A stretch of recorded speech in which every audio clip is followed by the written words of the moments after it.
pressure is on the Bureau of Land Management.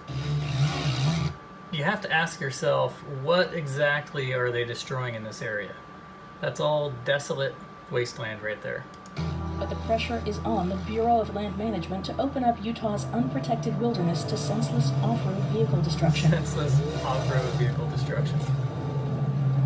That's what happened before in 2008, when the BLM rushed through flawed travel management plans at the end of the Bush administration. So these really dense areas, they're using a map that's super zoomed out. So this looks like a lot of trails, but there are miles between each trail. And the really dense areas are actually little towns and cities. Moab is right over here, right there. And so these are towns with a bunch of little dirt roads. And so I want to show you guys what this actually looks like. But this video is extremely deceptive. Those plans inundated Utah's public lands with a dense web of thousands of miles of motorized routes, some of which crossed directly through cultural sites considered sacred by Native Americans, or cut through wildlife habitat valued by... I've been there, and there are no trails in that area. I don't know what they're talking about. So this is their map, and you can clearly see Moab right there. You've got Richfield on the left side. And so these are really condensed towns or cities where these really dense red areas are. And they've zoomed this map out, which makes it look like there are just a ton of trails all over the place. And there are actually roads. I mean, Moab has a ton of roads in town. And these are roads that people use to get in and out of town. They actually use them for transportation. And you can definitely see they are in fact roads. They go straight. So this map includes dirt roads at a bare minimum.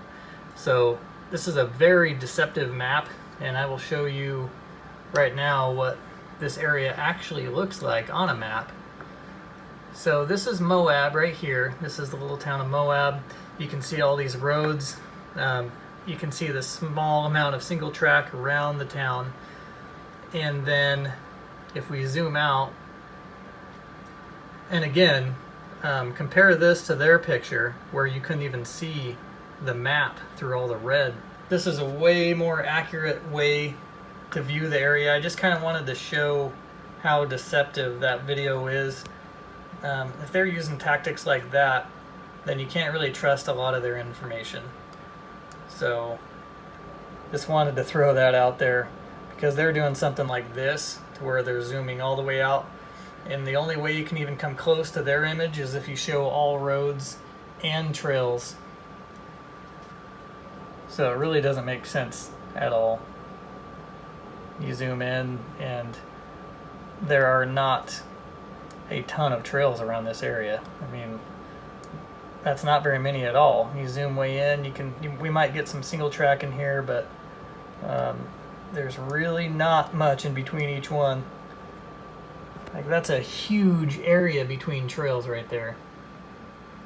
And each one is like that. I mean, there are miles between each of these trails. So that's 1,000 feet right there. So there's, I don't even know how many miles between these two. So if you're traveling on any of these, you are just way, way out there. Very little environmental impact. So anyways, guys, that's all I wanted to show you. I'll do one more comparison. I'll click over to their little map here, and I'll make this bigger, and then I'll look over here at Moab and show you it looks like there's nothing but just disastrous off-road environmental impact. Catch you guys on the next video. Peace.